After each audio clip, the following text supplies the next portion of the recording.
دارم تلاشمو میکنم علی، باور کن. با تو مثل پس خودتو درمان کن. چه درمانی؟ به کمک احتیاج داری، مگه نمیبینی؟ تو مریضی. خودت نمیتونی خودتو درمان کنی، چرا نمیفهمی؟ دلم برای اون آدما میسوزه که تو رو نمیشناسن. ببین فردا پس فردا اگه با اون زن ازدواج کنی برای تو خیلی بد میشه. ما ازدواج کردیم. چی؟ ازدواج کردیم قبل از اینکه بیایم بیمارستان.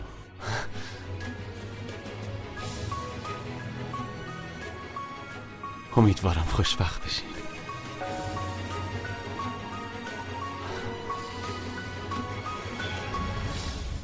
خواهش میکنم تنهام بذار.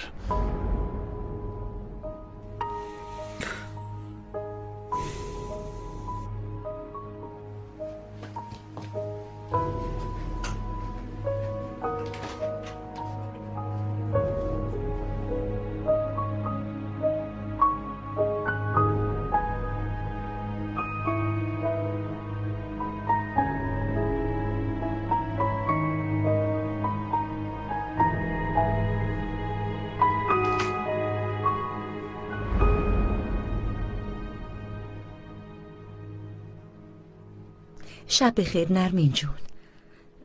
ببخشید موقع شب مزاحمت شدم. یه سوال داشتم عزیزم.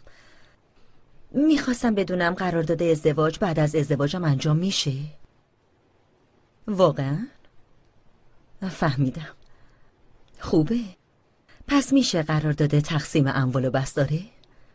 اگه اینجوریه فردا تو دفترت میبینمت. خداحافظ.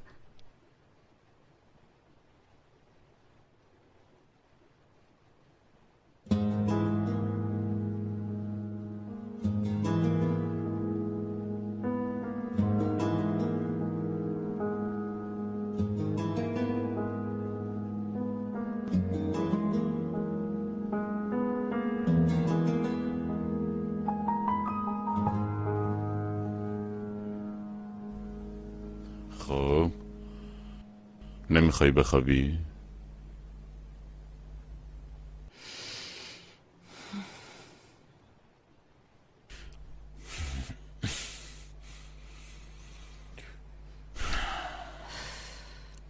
چی شده؟ انگار حق با رعن خانوم بود. من مادر بدیم هالوک. نه، خواهرم مزخرف میگه. براش سخت قبول این وضعیت. اون برای چی عصبانی شده مهم نیست.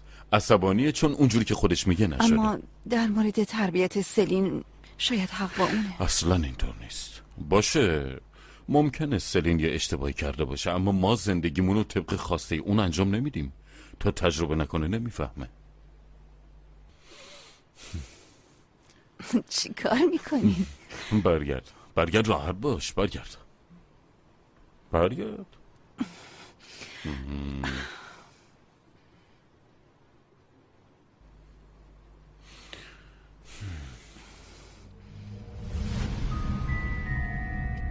چی کار میکنی؟ با این میخوای بخوابی؟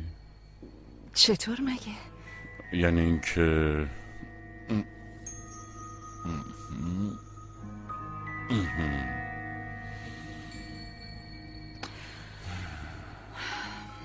من خودم سلینو تنبیه میکنم. تو هم با علی حرف بزن. باشه هالوک؟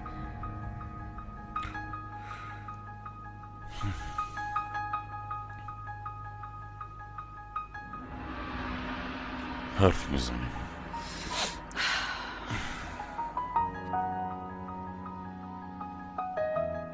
این همه به بچه ها رسیدی، کافیه دیگه. یکم من به شوهرت برس.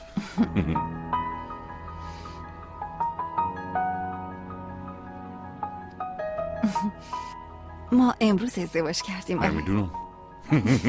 آره به لطفت. اتفاقا خیلی خوب شد تنها بودیم. من که خوشحالم. اگه تو خوشحالی پس خوب شد.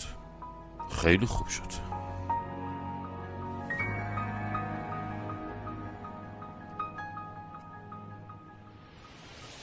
کی اونجاست؟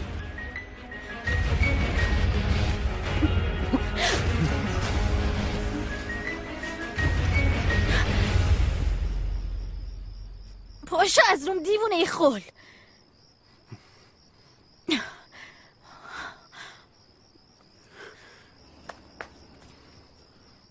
چی کار میکنی تو؟ دیوار تو رنگ کردم. ببخشین فکر کردم یکی دیگه است. اونایی که چیز می نویسن قاتل. خب میتونستی به من بگی. اون روز دیدم بعد از حرفای مرد چجوری صورتت عوض شد. تو هم مثل بقیه بهم نگاه کردی. نه اون موقع تعجب کرده بودم.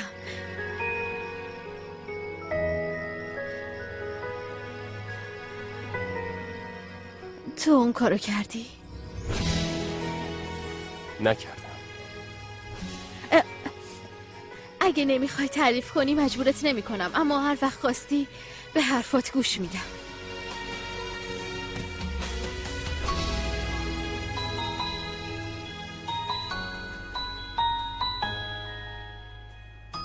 حالا که من معذرت میخوام.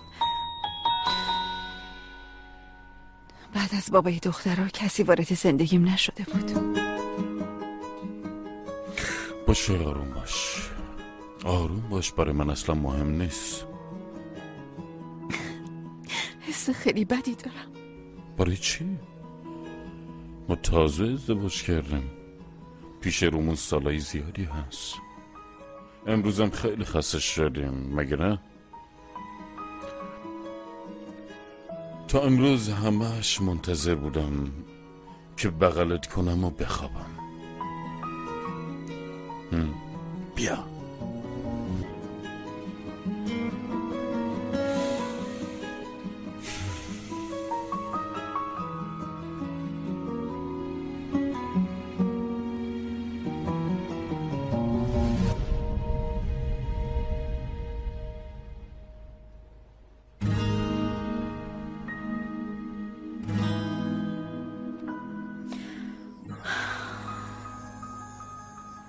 ملیسا دختر خیلی شادی بود.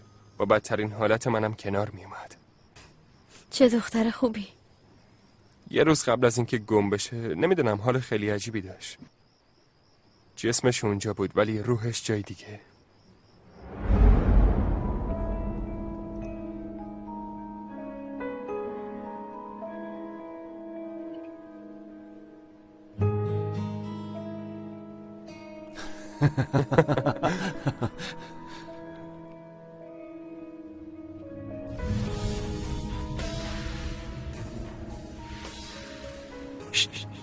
میخوای بریم اون طرف راحت باشن؟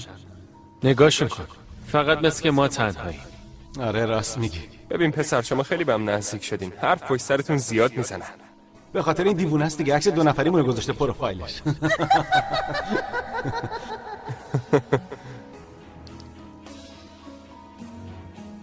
عشقم تو چیزیت شده؟ نه یکم حالت هوا داشتم، حتما به خاطر اونه.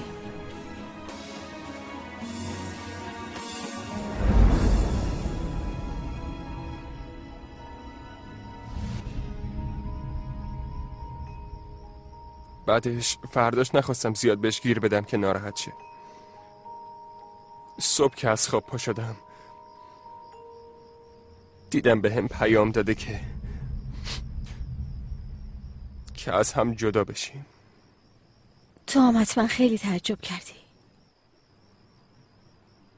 دقیقا.